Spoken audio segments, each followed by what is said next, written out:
The Legend of Sleepy Hollow. In the bosom of one of those spacious coves which indent the eastern shore of the Hudson, at that broad expansion of the river denominated by the ancient Dutch navigators the Tappan Zee,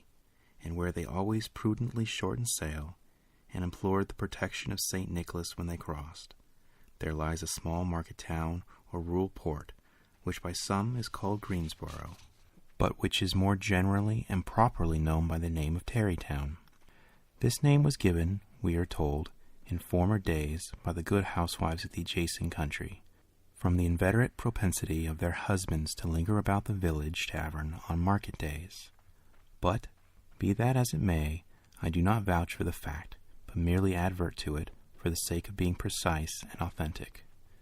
Not far from this village, perhaps about 2 miles, there is a little valley, or rather lap of land, among high hills, which is one of the quietest places in the whole world. A small brook glides through it, with just murmur enough to lull one to repose, and the occasional whistle of a quail, or tapping of a woodpecker, is almost the only sound that ever breaks in upon the uniform tranquillity. I recollect that, when a stripling, my first exploit in squirrel shooting was in a grove of tall walnut trees that shades one side of the valley. I had wandered into it at noontime, when all nature is peculiarly quiet, and was startled by the roar of my own gun, as it broke the Sabbath stillness around and was prolonged and reverberated by angry echoes. If ever I should wish for a retreat, whither I might steal from the world and its distractions, and dream quietly away the remnant of a troubled life, I know of none more promising than this little valley. From the listless repose of the place, and the peculiar characters of its inhabitants, who are descendants from the original Dutch settlers, this sequestered glen has long been known by the name of Sleepy Hollow, and its rustic lads are called the Sleepy Hollow Boys throughout all the neighboring country. A drowsy, dreamy influence seems to hang over the land and to pervade the very atmosphere. Some say that the place was bewitched by a high German doctor during the early days of the settlement. Others, that an old Indian chief, the prophet or wizard of his tribe, held his powwows there before the country was discovered by Master Hendrik Hudson. Certain it is, the place still continues under the sway of some witching power that holds a spell over the minds of the good people, causing them to walk in a continual reverie. They are given to all kinds of marvelous beliefs, are subject to trances and visions, and frequently see strange sights and hear music and voices in the air. The whole neighborhood abounds with local tales, haunted spots, and twilight superstitions. Stars shoot and meteors glare oftener across the valley than any other part of the country, and the nightmare, with her whole ninefold, seems to make it the favorite scene of her gambols. The dominant spirit, however, that haunts this enchanted region and seems to be commander-in-chief of all the powers of the air is the apparition of a figure on horseback without a head. It is said by some to be a ghost of a Hessian trooper whose head had been carried away by a cannonball in some nameless battle during the Revolutionary War, and who is ever and anon seen by the country folk, hurrying along in the gloom of the night, as if on the wings of the wind. His haunts are not confined to the valley, but extend at times to the adjacent roads, and especially to the vicinity of the church at no great distance. Indeed, certain of the most authentic historians of those parts, who have been careful in collecting and collating the floating facts concerning this spectre, allege that the body of the trooper having been buried in the churchyard, the ghost rides forth to the scene of the battle in nightly quest for his head, and that the rushing speed with which he sometimes passes along the hollow, like a midnight blast, is owing to his being belated and in a hurry to get back to the churchyard before daybreak. Such is the general purport of this legendary superstition, which has furnished materials for many a wild story in that region of shadows, and the spectre is known at all the country firesides by the name of the Headless Horseman of Sleepy Hollow. It is remarkable that the visionary propensity I have mentioned is not confined to the native inhabitants of the valley, but is unconsciously imbibed by everyone who resides there for a time. However wide awake they may have been before they entered that sleepy region, they are sure, in a little while, to inhale the witching influence of the air and begin to grow imaginative, to dream dreams and see apparitions. I mention this peaceful spot with all possible laud, for it is in such little retired Dutch valleys, found here and there, embosomed in the great state of New York, that population, manners, and customs remain fixed, while the great torrent of migration and improvement, which is making such an incessant changes to other parts of this restless country, sweeps by them unobserved. Though many years have elapsed since I trod the drowsy shades of Sleepy Hollow, yet I question whether I should not still find the same trees and the same families vegetating in its sheltered bosom. In this by-place of nature, there abode, in a remote period of American history, that is to say, some 30 years since, a worthy writer of the name Ichabod Crane, who sojourned, or as he expressed it, tarried, in the Sleepy Hollow, for the purpose of instructing the children of the vicinity. He was a native of Connecticut, a state which supplies the Union with pioneers for the mind as well for the forest, and sends forth yearly its legions of frontier woodsmen and country schoolmasters. The cognomen of Crane was not inapplicable to his person. He was tall, but exceedingly lank, with narrow shoulders, long arms and legs,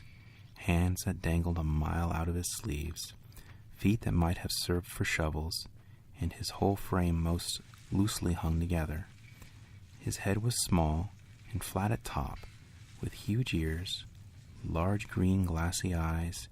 and a long snipe nose, so that it looked like a weathered cock, perched upon his spindle neck to tell which way the wind blew. To see him striding along the profile of a hill on a windy day with his clothes bagging and fluttering about him, one might have mistaken him for the genius of famine descending upon the earth, or some scarecrow eloped from the cornfield. His schoolhouse was a low building of one large room, rudely constructed of logs, the windows partly glazed and partly patched with leaves of old copybooks. It was most ingeniously secured at vacant hours by a withe twisted in the handle of the door, and stakes set against the window shutters, so that, though a thief might get in with perfect ease, he would find some embarrassment in getting out, an idea most probably borrowed from the architect, Jost von Houten, from the mystery of an eel pot. The schoolhouse stood in a rather lonely but pleasant situation, just at the foot of a woody hill, with a brook running close by, and a formidable birch tree growing at one end of it. From hence the low murmur of his pupils' voices, conning over their lessons, might be heard in a drowsy summer day, like the hum of a beehive, interrupted now and then by the authoritative voice of the master, in the tone of menace or command, by the appalling sound of the birch, as he urged some tardy loitering along the flowery path of knowledge. Truth to say, he was a conscientious man, and ever bore in mind the golden maxim, spare the rod and spoil the child. Ichabod Crane's scholars certainly were not spoiled. I would not have imagined, however, that he was one of those cruel potentates of the school, who joy in the smart of their subjects. On the very contrary, he administered justice with discrimination rather than severity, taking the burden off the backs of the weak and laying it on those of the strong. But the claims of justice were satisfied by inflicting a double portion on some little, tough, wrong-headed, broad-skirted Dutch urchin, who sulked and swelled and grew dogged and sullen beneath the birch. All this he called doing his duty by their parents, and he never inflicted a chastisement without following it up by the assurance, so conciliatory to the smarting urchin, that he would remember it and thank him for it the longest day he had to live. When school hours were over, he was even the companion and playmate of the larger boys, and on holiday afternoons would convey some of the smaller ones home, who happened to have pretty sisters or good housewives for mothers, noted for the comforts of the cupboard. Indeed, it behooved him to keep on good terms with his pupils. The revenue arising from his school was small, and would have been scarcely sufficient to furnish him with daily bread, for he was a huge feeder, and though lank, had the dilating powers of an anaconda. But to help out his maintenance, he was, according to the country custom in those parts, boarded and lodged at the houses of the farmers whose children he instructed. With these he lived successively a week at a time, thus going the rounds of the neighborhood, with all his worldly effects tied up in a cotton handkerchief. That all this might not be too onerous on the purses of his rustic patrons, who are apt to consider the cost of schooling a grievous burden, and schoolmasters a mere drones, he had various ways of rendering himself both useful and agreeable. He assisted the farmers occasionally in the lighter labors of their farms, helped to make hay, mended the fences, took the horses to water, drove the cows from pasture, and cut wood for the winter fire. He laid aside, too, all the dominant dignity and absolute sway with which he lorded it in his little empire, the school, and became wonderfully gentle and ingratiating. He found favor in the eyes of the mothers by petting the children, particularly the youngest, and like the lion bold, which, whilsome so magnanimously the lamb did hold, he would sit with the child on one knee, and rock a cradle with his foot for a whole hours together. In addition to his other vocation, he was the singing master of the neighborhood, and picked up many bright shillings by instructing the young folks in psalmody. It was a matter of no little vanity to him, on Sundays, to take his station in front of the church gallery, with a band of chosen singers, where, in his own mind, he completely carried away the psalm from the parson. Certain it is, his voice resounded far above all the rest of the congregation, and there were peculiar quavers still to be heard in that church, and which may even be heard half a mile off, quite to the opposite side of the mill pond, on a still Sunday morning, which are said to be legitimately descended from those nose of Ichabod Crane. Thus, by divers little makeshifts in the ingenious way which is commonly denominated by hook and by crook, the worthy pedagogue got on tolerably enough, and was thought by all who understood nothing of the labor of the head work to have a wonderfully easy life of it. The schoolmaster is generally a man of some importance in the female circle of a rural neighborhood, being considered a kind of idle, gentleman-like personage of vastly superior taste and accomplishments to the rough country swains, and, indeed, inferior in learning only to that of the parson. His appearance, therefore, is apt to occasion some little stir at the tea-table of a farmhouse, and the addition of a supernumerary dish of cakes and sweetmeats, or, peradventure, the parade of silver teapot. Our man of letters, therefore, was peculiarly happy in the smiles of all the country damsels. How he would figure among them in the churchyard between service on Sundays, gathering grapes for them from the wild vines that overrun the surrounding trees, reciting for their amusement all the epitaphs on the tombstones,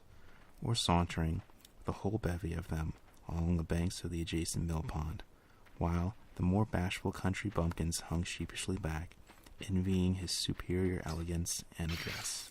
From his half-itinerant life, also, he was a kind of traveling gazette, carrying the whole budget of local gossip from house to house, so that his appearance was always greeted with satisfaction. He was, moreover, esteemed by the women as a man of great erudition, for he had read several books quite through, and was a perfect master of Cotton Mather's History of New England Witchcraft, in which, by the way, he most firmly and potently believed. He was, in fact, an odd mixture of small shrewdness and simple credulity. His appetite for the marvelous and his powers of digesting it were equally extraordinary, and both had been increased by his residence in this spellbound region. No tale was too gross or monstrous for his capacious swallow. It was often his delight, after his school was dismissed in the afternoon, to stretch himself on the rich bed of clover, bordering the little brook that whimpered by his schoolhouse, and there con over old Mather's ireful tales, until the gathering dusk of the evening made the printed page a mere mist before his eyes. Then, as he wended his way by the swamp and the stream and the awful woodland to the farmhouse where he happened to be quartered, every sound of nature, at that witching hour, fluttered his excited imagination. The moan of a whip-poor-will from the hillside, the boding cry of the tree toad, the harbinger of a storm, the dreary hooting of a screech owl, or the sudden rustling in the thicket of the birds frightened from their roost. The fireflies, too, which sparkled most vividly in the darkest places, now and then startled him, as one of uncommon brightness would stream across his path, and if, by chance, a huge blockhead of a beetle came winging its blundering flight against him, the poor varlet was ready to give up the ghost, with the idea that he was struck with a witch's token. His only resource on such occasions, either to drown thought or drive away evil spirits,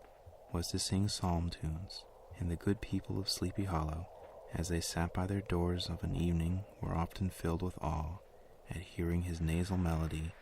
in lichened sweetness long drawn out, floating from the distant hill or along the dusky road. Another of his sources of fearful pleasure was to pass long winter evenings with the old Dutch wives, as they sat spinning by the fire, with a row of apples roasting and sputtering along the hearth, and listened to their marvelous tales of ghosts and goblins, and haunted fields and haunted brooks and haunted bridges and haunted houses, and particularly of the headless horseman,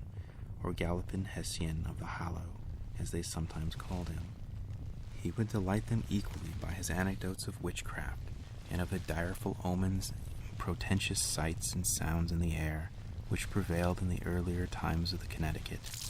and would frighten them woefully with speculations upon comets and shooting stars,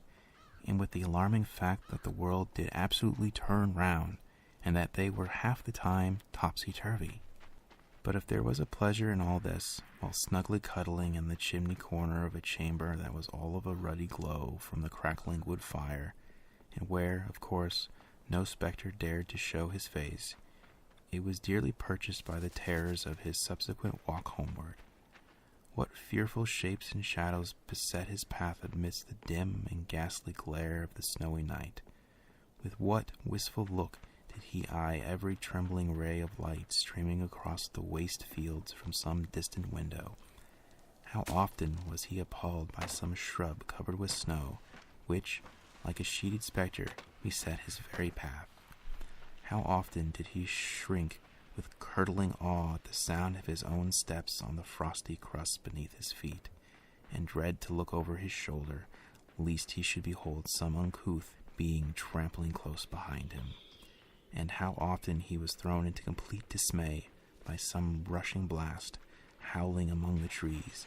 in the idea that it was the galloping Hessian on one of his nightly scourings. All these, however, were mere terrors of the night, phantoms of the mind that walked in darkness, and though he had seen many spectres in his time, and been more than once beset by Satan in divers shapes, in his lonely perambulations, yet daylight put an end to all these evils, and he would have passed a pleasant life of it, in despite of the devil and all his works, if his path had not been crossed by a being that causes more perplexity to mortal man than ghosts, goblins, and the whole race of witches put together, and that was a woman. Among the musical disciples who assembled one evening in each week to receive his instructions in psalmody was Katrina Van Tassel, the daughter and only child of the substantial Dutch farmer. She was a blooming lass of fresh 18, plump as a partridge, ripe and melting and rosy-cheeked as one of her father's peaches, and universally famed not merely for her beauty, but her vast expectations. She was the withal a little of a coquette. She wore the ornaments of pure yellow gold, which her great-great-grandmother had brought over from Saardam, the tempting stomacher of the olden time, and withal a provokingly short petticoat to display the prettiest foot and ankle in the country round. Ichabod Crane had a soft and foolish heart towards the sex, and it is not to be wondered at that so tempting a morsel soon found favor in his eyes, more especially after he had visited her in her paternal mansion. Old Baltus Van Tassel was a perfect picture of a thriving, contented, liberal-hearted farmer. He seldom, it is true, sent either his eyes or his thoughts beyond the boundaries of his own farm, but within those very things was snug, happy, and well-conditioned. He was satisfied with his wealth, but not proud of it, and piqued himself upon the hearty abundance rather than the style in which he lived. His stronghold was suited on the banks of the Hudson, in one of those green, sheltered, fertile nooks in which the Dutch farmers are so fond of nestling. A great elm tree spread its broad branches over it, at the foot of which bubbled up a spring of the softest and sweetest water, in a little well formed from a barrel, and then stole sparkling away through the grass to a neighboring brook that bubbled along alders and dwarfs willows. Hard by the farmhouse was a vast barn that might have served for a church, every window and crevice of which seemed bursting forth with the treasures of the farm.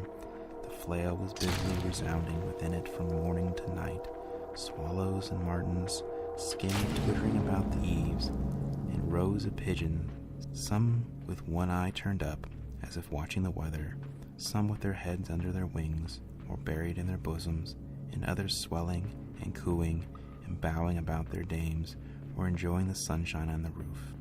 Sleek, unwieldy porkers were grunting in the repose and abundance of their pens, whence sallied forth, now and then, troops of sucking pigs, as if to snuff the air. A stately squadron of snow geese were riding in an adjoining pond, conveying whole fleets of ducks. Regiments of turkeys were gobbling through the farmyard, and guinea fowl ferreting about like ill-tempered housewives with their peevish, discontented cry. Before the barn doors strutted the gallant cock, that pattern of a husband, a warrior and a fine gentleman, clapping his burnished wings and crowing in the pride and gladness of his heart, sometimes tearing up the earth with his feet, and generously calling his ever-hungry family of wives and children to enjoy the rich morsels which he had discovered. The pedagogue's mouth watered as he looked upon this sumptuous promise of luxurious winter fare. In his devouring mind's eye, he pictured to himself every roasting pig running about with a pudding in his belly and an apple in his mouth. The pigeons were snugly put to bed in a comfortable pie and tucked in with a coverlet of crust. The geese were swimming in their own gravy, the ducks pairing cozily in dishes like snug married couples with a decent capacity of onion sauce. In the porkers he saw carved out the future sleek side of bacon and juicy relishing ham. Not a turkey, but he beheld daintily trussed up, with its gizzards under its wing, and, peradventure, a necklace of savory sausages. And even bright Chanticleer himself lay sprawling on his back in a side dish, with uplifted claws, as if carving that quarter with which his chivalrous spirit disdained to ask while living. As the enraptured Ichabod fancied all this, and as he strolled his great green eyes over the fat meadowlands, the rich fields of wheat, of rye, of buckwheat, and Indian corn, and the orchards burthened with ruddy fruit, which surrounded the warm tenement of Van Tassel, his heart yearned after the damsel who was to inherit these domains, and his imagination expanded with the idea how they might be readily turned into cash, and the money invested in immense tracts of wild land, in shingle places in the wilderness. Nay, his busy fancy already realized his hopes and presented to him the blooming Katrina, with a whole family of children mounted on the top of a wagon loaded with household trumpetry, with pots and kettles dangling beneath, and he beheld himself bestriding a pacing mare with a colt at her heels, setting out for Kentucky, Tennessee, or the Lord knows.